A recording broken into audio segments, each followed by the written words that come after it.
Because of their resilience in the face of the trauma they endure, empaths are among the strongest individuals you will ever encounter. They nevertheless possess the greatest resiliency and determination to live. Because they are susceptible to manipulation and are occasionally the targets of abuse, some people believe that empaths are weak. However, they are aware of how to recover from emotional abuse and reclaim their authority. I'll demonstrate to you 10 ways that emotionally abused empaths reclaim their power. 10th, they admit the abuse they have experienced. You might be curious as to why they feel the need to recognize the abuse, when they are already aware of the abuse and have personally witnessed it. Learning about the abuse, seeing it, and accepting that it took place are all steps empaths may take to heal and recover from emotional abuse. Empaths to completely recover and regain their power.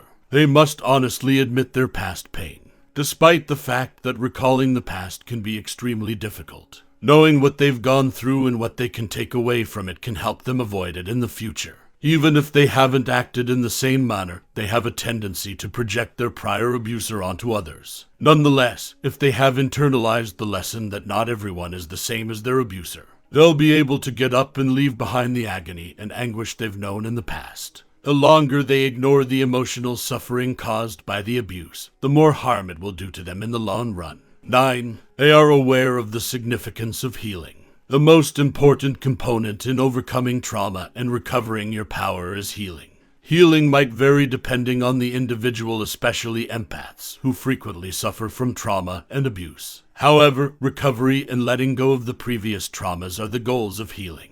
The purpose of the empath should allow them to concentrate on themselves. Sometimes the bad sensations and ideas might be too much to handle. However, with healing, individuals may divert their mind from the bad things and pay attention to what they actually need. By providing patients with a variety of coping mechanisms, it also helps them to feel less discomfort. By taking up new interests or fostering tighter bonds with others. After releasing all the emotions held in by their previous traumatic situations, they need to relive their feelings. They cease blaming themselves, which is step 8. Empaths often hold themselves responsible for the actions of their abusers, which contributes to their vulnerability to manipulation. However, they must quit blaming themselves if they want to restore their authority. They did nothing wrong to their abusers in the first place. However, kids were led to think that they were to blame for every wrongdoing. Their abusers will convey erroneous information about their shortcomings and are deserving of all the awful things that happened to them.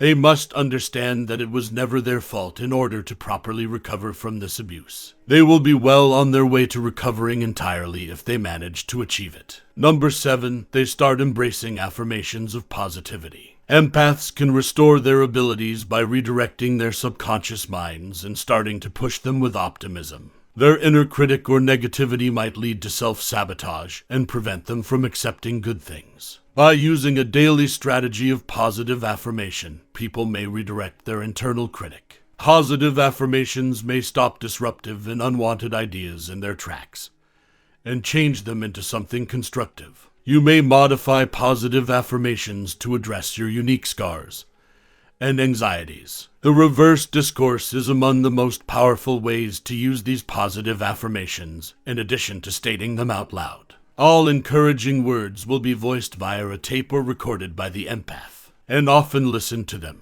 Hearing these affirmations repeated in their voice is a powerful method to change the story abusers have created for the victim and drive the browbeating bully from their minds. 6. They use their suffering to inspire innovation. Empaths are creative individuals, and they use their creativity as a means of rising to their feet and fully regaining their power. People who are recovering from emotional abuse benefit from art therapy. It makes it possible for empaths to discover forms of expression that let them create and integrate instead of self-destruct. If this occurs, traumas and abuse may have an impact on the part of the brain that controls language. It makes it difficult for the empath to communicate their feelings and what is occurring to them. Because trauma and the dissociation that goes along with it can be challenging to convert into words, it is crucial that people express their trauma in a physical way. They have the choice to share their work with the world by producing something.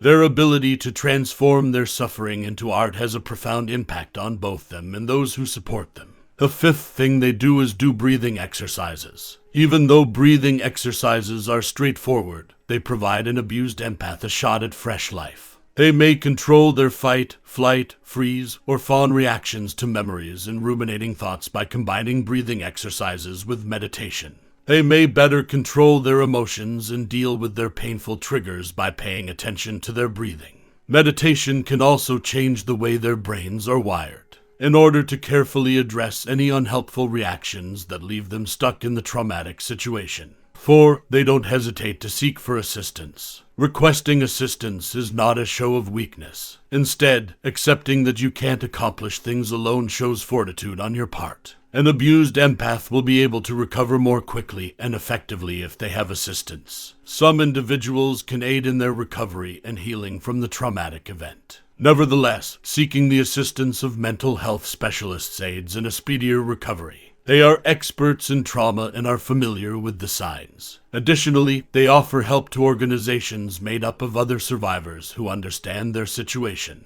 Many trauma and abuse victims experience poisonous shame and self-blame. Throughout their healing and recovery process, individuals must be kind to themselves and recognize that they are making every effort to become better. The power of turning their hardship into victory and the knowledge that learning and recuperation have no time limits. A one tiny step at a time.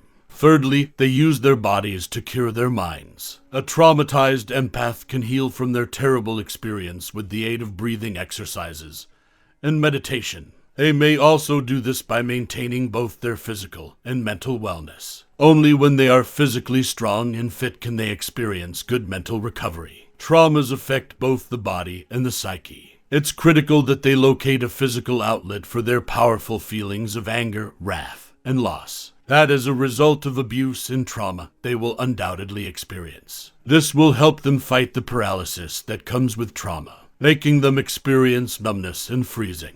Their drive to restore their power will increase if they exercise while listening to inspiring words. Being enthusiastic about anything is an act of self-care, not self-destruction. Second, they re-establish confidence. Survivors of emotional abuse may carry physical or mental scars. Adults who have experienced emotional abuse may develop similar behavioral habits. Mistrust of other individuals is one of the normal responses. They learn that there are still many kind and compassionate individuals who won't mistreat them as they progress through their self-healing path and recovery. Once they recognize the problem with trusting, they may begin to work on it and begin to open up to others once more. First, they serve as role models for others. As a victim of abuse, I have nothing to be proud of. Others believe that to be true. But many people find encouragement in those who have overcome emotional abuse. The maxim that the greatest way to learn is to teach others is well known and widely accepted. Those who have endured abuse must lead by example rather than by giving sermons. The survivors will notice substantial changes in themselves as they gradually regain their ability. They will observe a change in their attitudes and actions against those who frequently mistreat others. They will grow sympathetic toward people stuck in unhealthy relationships, but will not be required, as empaths always are, to join or mend them. People will regard you with respect and be curious in how you changed from helpless victims to compassionate warriors. It takes time and effort to overcome emotional abuse and reclaim one's power. Yet the effort is always worthwhile. If you were an empath, do you believe you could endure abuse? How are you going to deal with your horrific experience?